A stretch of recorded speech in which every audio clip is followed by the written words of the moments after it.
கர்த்தருடைய பரிசுத்த நாமத்திற்கு ஸ்தோத்திரம் உண்டாவதாக. இந்த காலை வேளையிலும் கூட வேதத்திலிருந்து ஒரு சில காரியங்களை தியானிக்க போகிறோம். ஹல்லேலூயா. தேவன் ஒருவரே என்பதை குறித்தான ஒரு வெளிப்பாடு நமக்கு வேண்டுங்க. இந்த உலகத்தில் பார்த்தீங்கன்னா திரியேக தேவன் சொல்லிக்கொண்டு அநேகர் ஹல்லேலூயா இந்த உலகத்தில் இருக்கிறாங்க. ஹல்லேலூயா. தேவனை அறியாத ஜனங்கள் கிண்டல் பண்ணுறாங்க. பிதா யாருங்க? கடவுளா? குமாரன் யாருங்க? குமாரன் சொல்லுங்களேன். இயேசு கிறிஸ்து சொல்லுங்களேன். அவர் யாருங்க? அவரும் கடவுளா? ஹல்லேலூயா. அப்போ பரிசுத்த ஆவியானவர் யாருன்னு கேட்குறாங்க. அப்போ நம்ம என்ன சொல்கிறாங்க அப்படின்னா 3 பேருங்க அப்படின்றாங்க. உலகத்தில் என்னென்னா எல்லா மதமும் சொல்லப்பட்டிருக்கு ஒரே ஒரு கடவுள் தான் இருக்கிறாருன்னு சொல்லிட்டு. நம்ம ஆளுங்க தான் பார்த்திங்கன்னா வித்தியாசமாக பேசுகிறாங்க. வேதத்தை புரிந்து கொள்ளாதபடி, வேதத்தில் பார்த்திங்கன்னா மறைபொருள், ரகசியங்கள், வெளிப்பாடுகள், தீர்க்க தரிசனங்கள், ஓமைகள் இதெல்லாம் அடங்கியது தான் வேத பாடகம், வேத புஸ்தகம், பரிசுத்த வேதாகமம். ஒரு காரியத்தை குறித்து நம்ம என்ன பண்ணக்கூடாது, ஒரு வசனத்தை குறித்து நம்ம பேசக்கூடாது. ஹல்லேலூயா. வேதத்தில் சொல்லப்பட்ட அநேக வசனங்களில் ஓமைகள் இருக்குது. வார்த்தையில் நிறைய ஓமை சொற்கள் மறைந்திருக்கிறது, தீர்க்க தரிசனம் மறைந்திருக்கிறது, வெளிப்பாடுகள் மறைந்திருக்கிறது, ரகசியங்கள் மறைந்திருக்கிறது. இது எல்லாவற்றையும் அறிந்து தான் பேச வேண்டும். ஹல்லேலூயா. அது மேலோட்டமாக படித்து அது மேலோட்டமாக பேசுகிற ஒரு காரியம் அல்ல. தேவனை குறித்தான காரியம் ஒரு ரகசியம். ஹல்லேலூயா. அப்போ பாருங்க, அதை அறிந்து கொள்ள வேண்டுமானால் ஆவியானவர் நமக்கு வெளிப்படுத்த வேண்டும். ஹல்லேலூயா. இப்போ நம்ம பார்க்க போகிறது ஏன்னா தேவன் இயேசு கிறிஸ்து ஒருவரே என்ற குறித்து நம்ம வசனத்தை தியானிக்க போகிறோம். 1 தீமோத்தேயு 2ஆம் அதிகாரம் 5வது வசனம் 6வது வசனம். தேவன் ஒருவரே, தேவனுக்கும் மனுஷனுக்கும் மத்தியஸ்தர் ஒருவரே சொல்லப்பட்டிருக்கு. தேவன் ஒருவர் தான். தேவனுக்கும் மனுஷன், உலகத்தில் இருக்க மனுஷனுக்கும் மத்தியஸ்தர் சொல்லப்பட்டிருக்கு. அவர் ஒருவர். எல்லாரையும் மீட்கும் பொருளாக தம்மை ஒப்பு கொடுத்த மனுஷனாகிய கிறிஸ்து இயேசுவும் இவரே. கிறிஸ்து இயேசுவும் அவரே, இவர் தான். ஹல்லேலூயா. அப்போ பாருங்க, நம்ம எல்லாம் பாவத்தில் விழுந்துட்டோம். நம்ம நரகத்துக்கு போக வேண்டிய சூழ்நிலை வந்துடுச்சு. நம்மளை மீட்டெடுக்கும்படியாக அந்த தேவனே மனுஷனாக இந்த உலகத்தில் வந்தார். அந்த தேவனே மனுஷனாக. அப்போ தேவன் மனுஷனாக வந்துட்டார்னா அப்போ மேலே எப்படிங்க இருப்பார் அவர்? அப்பயும் அவர் தேவனாக தான் அங்கே இருப்பார். வானத்தில் தேவனாக தான் இருப்பார். ஆனால் இங்கே மனுஷ குமாரனாக இங்கே வருவார். அப்போ 2 பேர் தானே அப்போ அப்படின்னு சொல்லலாம். அப்படி கிடையாதுங்க. ஹல்லேலூயா. மாம்ச பிரகாரம் நீங்கள் பிரிக்கலாம், ஆனால் அவரை நம்ம பிரிக்க முடியாதுங்க. அவர் பார்த்தீங்கன்னா ஆல்மைட்டி காட், அவர் சர்வ வல்லமுள்ள தேவன். ஆபிரகாம்கிட்ட அவர் வெளிப்பட்டார். என்னவா வெளிப்பட்டார் அப்படின்னா, நான் சர்வ வல்லமுள்ள தேவன் அப்படின்னு வெளிப்பட்டார் ஆபிரகாம்கிட்ட. அதே மோசேட்ட சொன்னார், நான் யெகோவா, நான் இருக்கிறவராகவே இருக்கிறேன், நான் யெகோவா அப்படின்னார். மோசேட்ட சொல்றார், நான் ஆபிரகாம்கிட்ட வந்து சர்வ வல்லவரா வெளிப்பட்டேன், ஆனால் நான் யெகோவான்னு ஆபிரகாமுக்கு தெரியாது அப்படின்னார். ஆனால் இந்த காலகட்டத்தில், அதாவது கிறிஸ்து இயேசு பிறகு பார்த்தீங்க அப்படின்னா, அந்த தேவன், அந்த கர்த்தர் தான் கர்த்தராக இயேசு கிறிஸ்துவாக நமக்குள்ளாக வெளிப்படுகிறவராக இருக்கிறார்.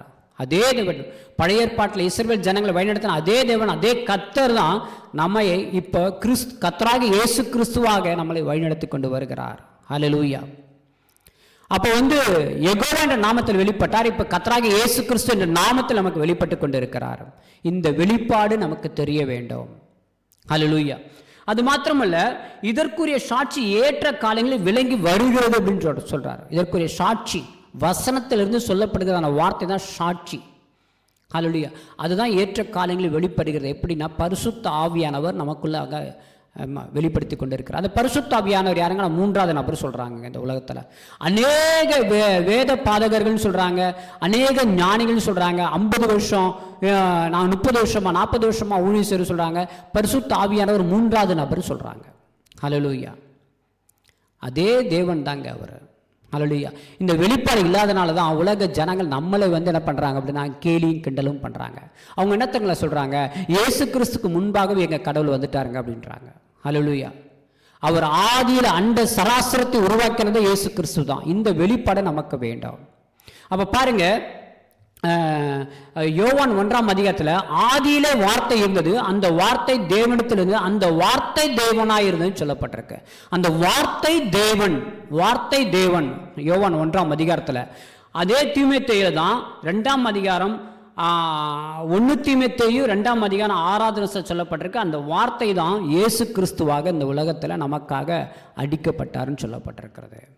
அதே யோவான் 1ஆம் அதிகாரம் 14வது வசனத்தில் அந்த வார்த்தை மாம்சமாகி கிருபையினாலும் சத்தியத்தினாலும் நிறைந்தவராய் நமக்குள்ளே வாசம் பண்ணார். அந்த வார்த்தை, அந்த தேவன் நமக்குள்ள வாசம் பண்ணாருங்க. எப்படின்னா பரிசுத்த ஆவியாக. 3வது ஆள் கிடையாது. இதெல்லாம் ஆள் தத்துவம் அப்படின்ட்டுலாம் இல்லைங்க. ஹல்லேலூயா. இதெல்லாம் வெளிப்பாடு. ஹல்லேலூயா. வேதத்தில் மறைந்திருக்கிற மறைபொருள். ஹல்லேலூயா. இதெல்லாம் ஓமைக்குரிய காரியம். இதிலிருந்து நம்ம அறிந்து கொள்ள வேண்டும், இதனுடைய வெளிப்பாடை நம்ம அறிந்து கொள்ள வேண்டும். இதற்காக போயிட்டு ரெவரண்ட் பிஷப் அப்படி கர்த்தர் வெளிப்படுத்தணுங்க. ஹல்லேலூயா. கர்த்தர் வெளிப்படுத்தால ஒழிய யாருக்கும் அது வெளிப்படாது. ஹல்லேலூயா. அப்போ பாருங்க, 1 கொரிந்தியர் 10ஆம் அதிகாரத்தை நாம் பார்க்க போகிறோம். 1 கொரிந்தியர் 10ஆம் அதிகாரம் 1 to 5 நம்ம பார்க்கிறோம். 4 வசனம். இப்படி இருக்க சகோதரரே, நீங்கள் எவைகளை அறிய வேண்டும் என்று இருக்கிறேன் என்றால், நீங்கள் எவைகளை தெரிந்து கொள்ள வேண்டும் என்றால், நம்முடைய பிதாக்கள் எல்லாரும் மேகத்துக்கு கீழாக இருந்தார்கள். நம்முடைய பிதாக்கள், அதாவது முற்பிதாக்கள், இஸ்ரவேல் ஜனங்கள், ஹல்லேலூயா, இவர்களாம் மேகத்துக்கு கீழாக இருந்தார்கள். எல்லோரும் சமுத்திரத்தின் வழியாக நடந்து வந்தார்கள். இஸ்ரவேல் ஜனங்களை கர்த்தர் எப்படி வழிநடத்தினார்னா, பகலில் மேகஸ்தம்பத்தினாலும் இரவிலே அக்கினி ஸ்தம்பத்தினாலும் அவங்களை வழிநடத்தினார். செங்கடலை அவங்க கடந்து போகிறாங்க. செங்கடலை கடந்து போகும்போது மோசேயை கொண்டு கர்த்தர் அவங்களுக்கு ஞானஸ்தானம் கொடுத்தார். முதலாக ஞானஸ்தானம். ஹல்லேலூயா. அப்ப யார் கொடுக்கிறார் அப்படின்னு பின்வரும் காரியங்களை பார்க்கிறோம். ஹல்லேலூயா. எல்லாரும் மோசேக்குள்ளாக மேகத்தினாலும் சமுத்திரத்தினாலும் ஞானஸ்தானம் பண்ணப்பட்டார்கள். எல்லோரும் ஒரே ஞான போஜனத்தை புசித்தார்கள். எல்லோரும் ஒரே ஞான பானத்தை குடித்தார்கள். அதாவது கர்த்தர் மோசேயை கொண்டு பேசின எல்லா வார்த்தையும் ஜனங்களுக்குள்ள வந்தது. ஹல்லேலூயா. ஒருவரை கொண்டு கர்த்தர் என்ன பண்ணார்? ஜனங்களை வழிநடத்தினார் மோசேயை கொண்டு. ஹல்லேலூயா. கர்த்தர் டைரக்டா மோசேட்ட பேசினார், மோசே ஜனங்கள்கிட்ட பேசினாங்க. ஹல்லேலூயா.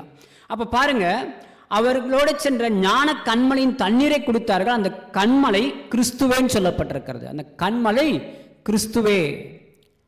அப்ப தேவன் யார் அப்படின்னா அவர் தான் கிறிஸ்து அப்படின்னு சொல்லிட்டு நம்ம 1 கொரிந்தியர் 10ஆம் அதிகாரத்தில் நம்ம பார்க்கிறோம். இஸ்ரவேல் ஜனங்களை வழிநடத்தின வந்த அந்த தேவன் தான், அவர் தான் கிறிஸ்து. ஹல்லேலூயா. அப்ப பாருங்க, அவர் மறைமுகமாக அவர் கிறிஸ்துவாக செயல்பட்டு கொண்டிருக்கிறார் பழைய ஏற்பாட்டில். ஹல்லேலூயா. ஆனா அவர் தான் தேவன், அவர் தான் கர்த்தர், அவர் தான் பிதா. ஹல்லேலூயா.